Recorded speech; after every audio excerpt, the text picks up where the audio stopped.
চিৰাং জিলাৰ চাপাগুৰিৰ সোনা হোটেলত RPI আঠৱাল দলৰ সংবাদমেল। আগন্তুক ২৬ৰ বিধানসভা নিৰ্বাচনৰ প্ৰতি লক্ষ্য ৰাখি অসম ৰাজ্যিক RPI আঠৱাল দলৰ সভাপতি কল্যাণ শৰ্মা, সম্পাদক হৰেকৃষ্ণ শৰ্মাই চিৰাং জিলাৰ চাপাগুৰিৰ সোনা হোটেলত সংবাদমেল আয়োজন কৰে। চিৰাং জিলাৰ চাপাগুৰিৰ সোনা হোটেলত সংবাদমেল সম্বোধন কৰি অসম ৰাজ্যিক RPI দলৰ সভাপতি কল্যাণ শৰ্মাই সংখ্যালঘু বৰ্ডাৰ অসম ৰাজ্যিক সভাপতি ৰেজাউল কৰিমক অতিৰিক্ত দায়িত্ব হিচাপে নামনি অসমৰ সভাপতি আৰু ২৬ৰ বিধানসভা নিৰ্বাচনৰ লক্ষ্য ৰাখি চিৰাং, বঙাইগাঁও, কোকৰাঝাৰ, ধুবুৰী, গোৱালপাৰা, দক্ষিণ চালমাৰা আৰু বৰপেটাৰ দায়িত্ব অৰ্পণ কৰে।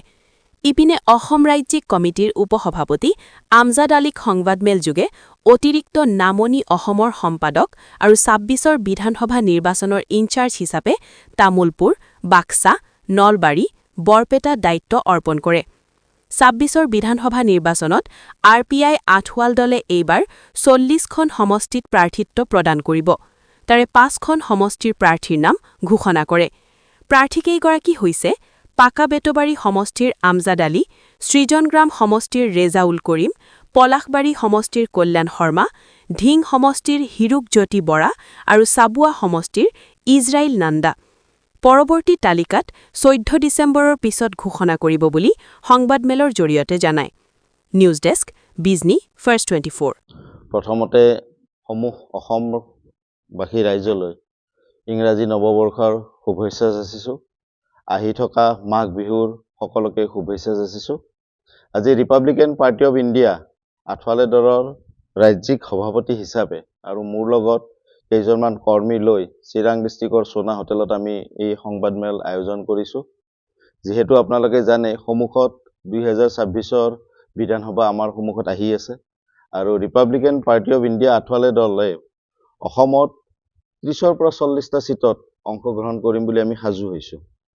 আমাৰ মাইনৰিটি চেলৰ যিজন আমাৰ অসমৰ প্ৰেচিডেণ্ট ৰেজাউল কৰিম ডাঙৰীয়াক আমি অতিৰিক্ত কিছুমান দায়িত্ব দিবৰ কাৰণে এই সংবাদমেলখন আহ্বান কৰিছোঁ। আৰু তেওঁৰ লগত থাকিব আমাৰ ভাইচ প্ৰেচিডেণ্ট ষ্টেটৰ আমজাদ আলী ডাঙৰীয়া। এখেতসকলক আমি অতিৰিক্ত দায়িত্ব দিব বিচাৰিছোঁ এইটোৱে, যিহেতু ইলেকশ্যন আহি আছে। আমাৰ লোৱাৰ আছামত ইলেকশ্যন আৰু যিখন আমাৰ লোৱাৰ আছাম কমিটি থাকিব, দুইজনকে প্ৰেচিডেণ্ট আৰু জেনেৰেল ছেক্ৰেটাৰীৰ দায়িত্ব আজি অৰ্পণ কৰিলোঁ। আৰু তেওঁলোকৰ যোগেৰে আমি লোৱাৰ আছামত বিধানসভা আৰু আমাৰ যি নামনি অসমৰ যি কমিটিবিলাক গঠন হ'ব, তেওঁলোক দুইজনৰ তৰফৰ পৰা এইখিনি কাম আগুৱাই যাব বুলি মই আহ্বান জনাই তেওঁলোকক এই নমিনেশ্যন কৰিছোঁ আৰু দুইজনকে ইয়াৰে এপইণ্টমেণ্ট আজি প্ৰদান কৰিছোঁ। ইছ্যু বুলি ক'লে বহুতখিনি ইছ্যু আছে। আমি জানো যে আমাৰ অসমৰ মুখ্যমন্ত্ৰী ডাঙৰীয়াই বহুতখিনি ডেভেলপ কৰিছে আৰু আমিও NDA চৰকাৰ এটা অংশীত তেওঁলোকৰ লগত আমাৰ এলায়েন্স আছে। তেওঁলোকে কৰাৰ মাজতো কিছুমান আশা ক'ৰবাত নহয় ক'ৰবাত ৰৈ গৈছে। আমাৰ যেনে নিবনুৱা সমস্যা, অকল চাকৰি কৰিলেই যে হ'ব সেনেকুৱা নহয়। অসমত বিভিন্ন ধৰণৰ কাম কৰি আছে। আমাৰ উঠি অহা নৱপ্ৰজন্মই ব্যৱসায়টো কৰিব পাৰে, লঘু উদ্যোগ কৰিব পাৰে, বিভিন্ন ধৰণৰ কাম কৰিব পাৰে। ইয়াৰ ওপৰত শিক্ষাৰ ওপৰতো কিছুমান আমি কাম কৰিব পাৰোঁ, কনষ্ট্ৰাকশ্যনৰ ওপৰত কাম কৰিব পাৰোঁ, বিভিন্ন ধৰণৰ কাম কৰিব পাৰোঁ। এইবিলাক ইছ্যু লৈ হ'লেও আমি ৰাইজৰ মাজত আমি আহিবলৈ পাৰিম বুলি মই আশাবাদী। জয় আৰু পৰাজয়টো এইটো কোনেও ক'ব নোৱাৰে, কাৰণ গোটেইখিনি কাম ৰাইজৰ ওপৰত থাকে। বাঘা বীৰো সময়ত গৈ হাৰ মানি যায় আৰু একদম ন্যূনতম মানুহ কেতিয়াবা জিকি ওলাই গুচি যায়, কাৰণ ভোট কোনে কাক দিব কেতিয়াও কৈ নুফুৰে। গতিকে আমি আশাবাদী যে আমাৰ এইবাৰ এই ৪০টা চিটত ৩জন বা ৪জন আমাৰ কেণ্ডিডেট ওলাই যাব বুলি আমি আশাবাদী। ১৪ তাৰিখৰ মিটিঙত হয়তো আৰু ১০-১৫খন আমি আসনৰ প্ৰত্যাশী প্ৰাৰ্থীৰ নাম আমি ঘোষণা কৰিম। ৰাইজক এটাই ক'ম, যিহেতু আমাৰ বাবা চাহেব আম্বেদকাৰৰ আইডিঅলজিৰে চলা দল, আমাৰ কোনো জাতি ধৰ্মৰ ওপৰত আমি কাম নকৰোঁ, আমি তেওঁৰ আইডিঅলজিৰ ওপৰত কৰোঁ।